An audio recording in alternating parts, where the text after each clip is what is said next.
We have to be extremely careful right now with what you read and what you hear and what you believe, because we just got the most recent inflation report, okay? It came out and the CPI went down. And that is a fact. The CPI went down. No disputing it, okay? The problem is that even though the CPI went down, which is Consumer Price Index, the PCE, the Personal Consumption Expenditure Index, actually went up. And the reason why this is a problem, guys, and the reason why everything you're hearing right now about inflation is a lie, is because the PCE is actually the Fed's favorite measure of inflation. The Fed likes using the PCE more than any other measure because it excludes all the volatile categories like food and energy, as well as the fact that it's usually the lowest reading. And I saw so many stories today about how the new inflation numbers are looking great, and this is going to be, a reason for the Fed to cut interest rates further in the near future. Like, huh? Take a look at this. I'm not making this up. They say that the Federal Reserve's preferred inflation measure on Friday provided the latest sign that price pressures are easing, a trend that is expected to fuel further Fed interest rate cuts this year and next year. Right now, the CPI sits at 2.2%, and you might say, well, that's pretty close to the 2% that the Fed's been targeting, isn't it, Michael? Well, no, because that's the CPI number, okay? When they look at the PCE number, it actually went from 2.6% in July to 2.7% in August. So it's actually going the wrong direction. But everybody's fooled because it's like, hey, look over here. Meanwhile, this thing over here is happening. That's exactly what this is, guys. And by the way, I'm in Hal Brown Park over here in Larkspur, and that's Corte Madera Creek over there, and I'll take a walk over there in a little bit. So when they exclude volatile food and energy costs, the core prices of inflation rose 0.1% from July to August. And they're saying this is great because in July it was a 0.2% increase month over month, but in August it was only 0.1%. So therefore, the fight on inflation must be solved. But take a look at this chart here going back to April this year, guys. When we look at the total PCE that excludes food and energy, right? Two of the most important things that we need. The PCE back in April was at 2.9%. Then it went to 2.7 in May, 2.6 in June, 2.6 in July, and now it's going back up to 2.7. And this is so important, number one, so you don't believe the lies about inflation going down. This is the Fed's preferred measure of inflation. This is what they're basing their interest rate cuts on, okay? So that's the first thing to understand. The second thing to understand is, like I told you guys the other day, and I showed you how the 30-year mortgage rates are going up and long-term treasury rates are going up. This is all because of inflation. They look at these numbers and they say, hey, we need to have higher rates and higher yields on these treasuries because of how much inflation is still going up. And this is all in their own official data.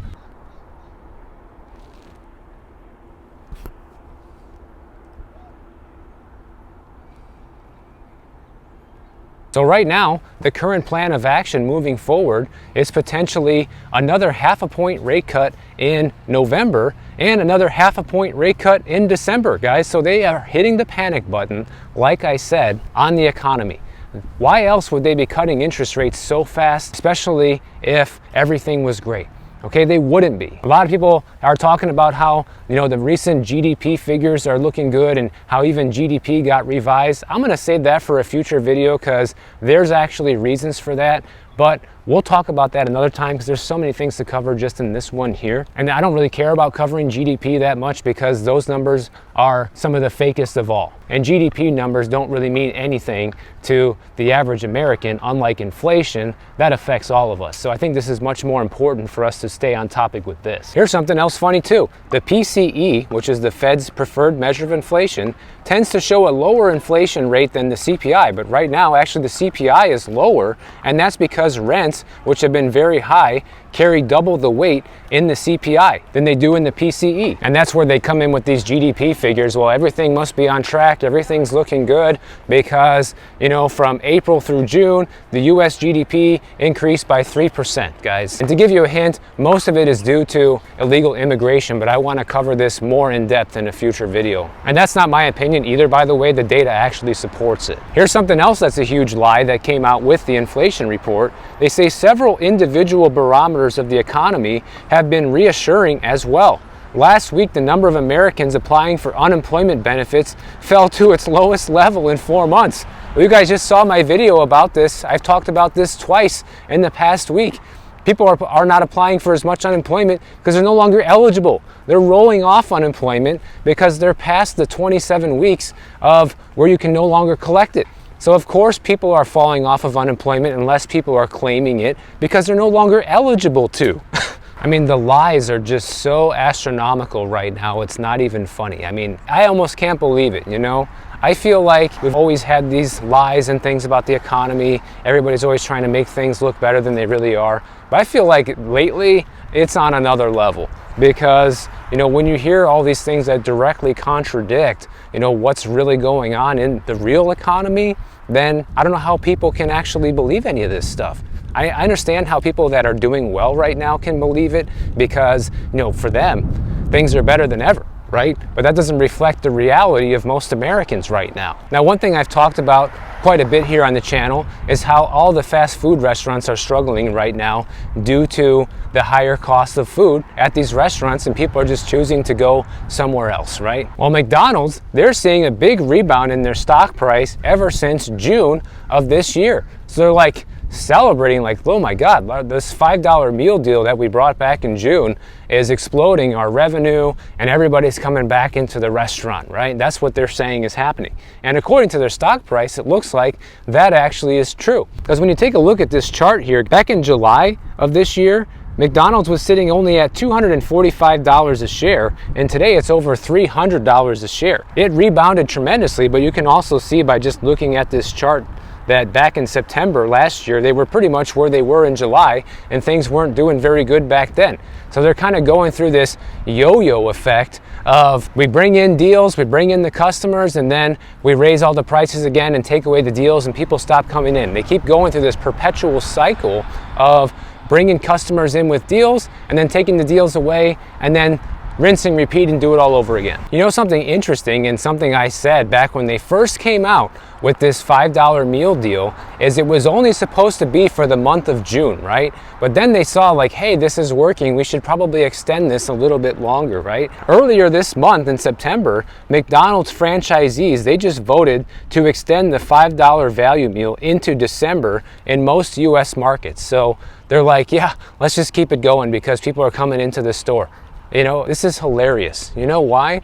Because this is the only way that they can get people back into their restaurants is with these $5 meal deals, which are temporary, supposedly. Maybe they'll end up making it permanent. Who knows? They should, because apparently it's working, and it would be kind of stupid not to. But this is just like how the electric car initiatives are working too, guys, which I'll talk a little bit about that later too, because I found some interesting information on that as well. They're giving people incentives, they're giving people tax credits and reasons to buy an electric car, making it affordable, right? Well, in Germany, they just stopped doing that, and the sales for electric cars have absolutely plummeted.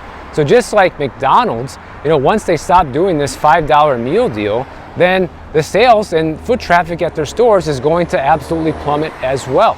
And I don't know how these rocket scientists over there don't realize that. Now, I think the reason that a lot of the McDonald's franchisees voted for this, because a lot of them didn't like it at first because people were just coming in and buying the $5 meal deal and that's it.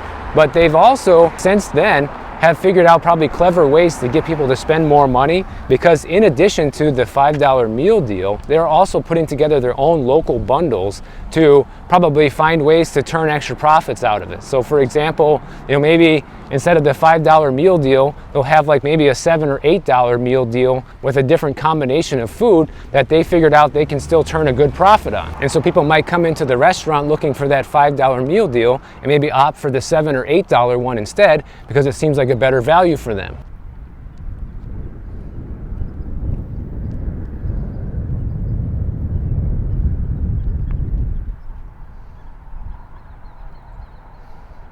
So in some other work-related news, 73% of Amazon workers right now are considering quitting after the CEO just mandated 5 days a week back in the office starting in January of next year. 73% considering quitting, guys. Now obviously people talk a big game, most don't walk the walk, right? So how many of those people are actually going to quit? Probably less than half is my guess. But that's what I've heard a lot of people say when it comes to remote work, like, oh, if my company calls me back into the office, I'm just gonna quit and find another remote work job. Okay, fine, but those jobs are becoming less and less available. Also, 80% of people at Amazon after this announcement said that they know one of their colleagues is looking for another job because of the announcement. That's almost everybody, guys. That's how crazy this is. That's how much people don't want to come back into the office. And listen, I don't blame them. If I was working remotely, I wouldn't want to come back in either. People at Amazon, though, are talking about how this policy announcement has been a blow to morale, and the change could disproportionately impact parents and caregivers who benefit from remote and hybrid flexibility. Well, apparently they're not concerned with that. They're a corporation and they're concerned with their bottom line and making sure productivity is at 150% at all times, right? That's what they really care about, not how are you going to drop your kid off and pick them up from school every day anymore. I guess that's what the school bus is for. I had to ride one until I was 16 and I could drive, which really sucked. But obviously another thing that could be going on behind the scenes here is this could just be an easy way for Amazon to get rid of more people without having to lay more people off, because obviously the layoffs are much worse press than saying, hey, we're requiring people to come back into the office. And the layoffs is like, ooh, things aren't going well with Amazon. We need to lay people off so we can turn it around and start doing better again. But if we can just get people to quit, then we don't have to lay off anyone. And actually you have a lot of people that after this announcement are hoping that they're actually going to reverse this decision as more people quit, and it looks like they're losing a lot of their valuable employees. Like, what are you talking about? This is probably exactly what they want. So apparently you have all these groups that are working together to put together all this, dissatisfaction data and send it on over to the CEO in hopes that he's going to reconsider the plans of putting everybody back in the office, guys. So I don't know. We'll see what happens with that when January rolls around. Now on to my next electric car story. Now they just determined, this is not me saying this or trying to, make, crazy headlines, guys. They just found out that the cost of driving an electric car over in England, it actually costs twice as much as driving a gas or diesel powered car. Well, how is that possible? Because electric cars are supposed to be the wave of the future, and it's supposed to be a lot cheaper according to everybody who has one. Now this is in the UK, this isn't here in the United States, so obviously things are different there. But I've heard similar studies like that here, that it really isn't cheaper. But anyways, they just found this out for a fact. The UK has about 12,500 rapid charging stations, which is a 40% increase from a year ago. But the average cost to use one of these stations costs an average of £80 per kilowatt hour, which means if you don't have a charger at home, charging these cars out in the wild are prohibitively expensive. And just over the past year, the prices to charge the car at these rapid charging stations have gone up 5% year over year, guys. So inflation hits everything, including charging the electric car. Whereas gas prices right now are actually going down. And that could be a scam in itself right there, because they say over the past year in the UK, the wholesale cost of electricity has actually fallen by 30%. But somehow these fast charge stations are up 5% year over year. Doesn't that sound a little bit sketchy to you? But here's the problem, guys. Even if you don't use a rapid charger, you could say, oh, I can just go to the slow charger. Those are actually still costing more than gas or diesel powered cars in the UK as well. So it's no surprise that when people realize how much it costs to drive one of these cars, that the sales of these cars have also plummeted in the UK, just like they have here in the US, just like they have in Germany and other places where demand for them is waning away. So right now in the UK, the latest sales figures reflect that electric cars have only accounted for 17.2% of all new registrations so far this year, which is down from a high of 18.7% in the second half of 2022. So that was as high as it ever got, guys, 18.7%. That's it. So the vast majority of people in the UK are saying, we don't want these cars. And in Europe as a whole, they say that it's even worse. Electric car registrations are down 44% in August of 2024, guys. So worldwide, it's really, I guess, except for in China, people are choosing not to drive these cars, but the people who are choosing to drive the Chinese EVs are experiencing all kinds of problems when it comes to safety, especially with the cars catching on fire seemingly for no reason or starting to drive on their own. A lot of dangerous stuff, and people are getting killed by this. And in China, they cover this up. They don't want people to know that because they're pushing this green initiative just as much as everybody else. Now, in order to drive an electric car in the UK, they say it costs about 24 pounds per mile, and the slow chargers will still cost you 16.50 in British pounds per mile. However, the average diesel car will travel 43 miles per gallon, meaning only a 12.5 British pound per mile, and the average gas-powered car costs about 14.5 British pounds per mile. So it's far cheaper to still drive a gas or diesel powered car over electric, guys. There's no disputing it. These are just the facts. And you can say, well, if I do this and I have solar and I charge it at home, blah, blah, blah, blah, blah, I can do better. Maybe you can. The problem is not everybody has that luxury. If you are one of the lucky ones who can charge at home in the UK, they say the current price of electricity under the regulator's cap is 22.4 British pounds per kilowatt hour, which is less than a third of the cost of the rapid charger, and charging at home will cost about 7.8 British pounds per mile. And if you're able to charge the car at off-peak hours, then you can get an even better rate than that. But here's the problem, guys. Pretty much half of all of the residents in the UK live in apartments or buildings where there's no garage or driveway to allow at-home charging, okay? Even this apartment complex that I'm staying in over here in California, they have some electric car charging stations, but there's like 3, maybe 4 of them in the entire community, okay, for everybody to use. And most people don't have an electric car, believe it or not. But imagine if everybody did. You know, do you think those 4 chargers would be enough to go around for everybody? Of course not. They would have to install one at every single station. And actually, when you look at the UK as a whole, in the bigger cities, about 75% of households live in apartments or buildings, so it's totally not feasible for people to drive an electric car and charge it at home. It's just not possible. And you're also not allowed to run a cable across the pavement to charge a car from one of these buildings because it's not permitted under the Highways Act because it may present a hazard or an obstruction. And so if you try to charge your car this way, you could be fined and be liable for any accidents they cause. So obviously you don't want to do that. So it's looking like it's going to be practically impossible to meet the energy standards that they're trying to push over in England when it comes to the amount of cars that are being sold being electric or not. Under the zero emission vehicle mandate, 22% of car sales this year must be electric vehicles. Next year, it has to be 28%.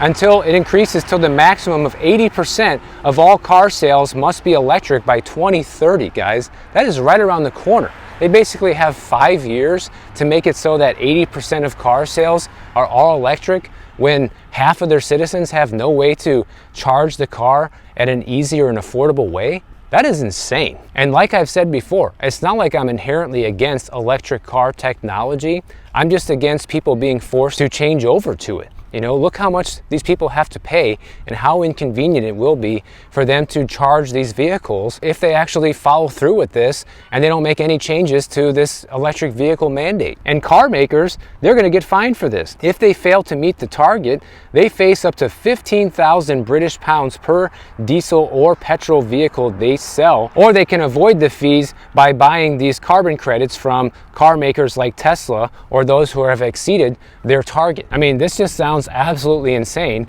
and one way or another the automakers are going to be punished for it financially, right? If they can't meet the mandate, they're either going to have to be fined 15,000 pounds per car or have to buy credits from another company. Either way, that costs them extra money, and those costs, they get passed on to the customer. And generally speaking, these cars are already more expensive than gas or diesel powered cars. What do you think this is going to do to the price then? I mean, even when I was researching this story, guys, take a look at this screenshot from the Apple News. Literally in the cars section, we have 5 stories here, and 3 out of the 5 stories are feel-good stories about why you should be driving an EV, essentially, or one of the coolest EVs, or, you know, what you should do in case you're not ready to go all electric week yet, like heavily pushing this narrative that everybody should somehow own an electric car now just because it's 2024. Who's believing this crap? I don't. Especially when you read about stuff like this. I bring all this up just to make sure everybody who listens to my videos are still living in reality, okay? Because you can have your own opinions about anything, including electric cars, but you can't have your own facts. So if you enjoyed this video, make sure you subscribe to the channel. And if you don't want to wait for my next video to come out, check out this one on the screen right over here, and I'll see you in the next one.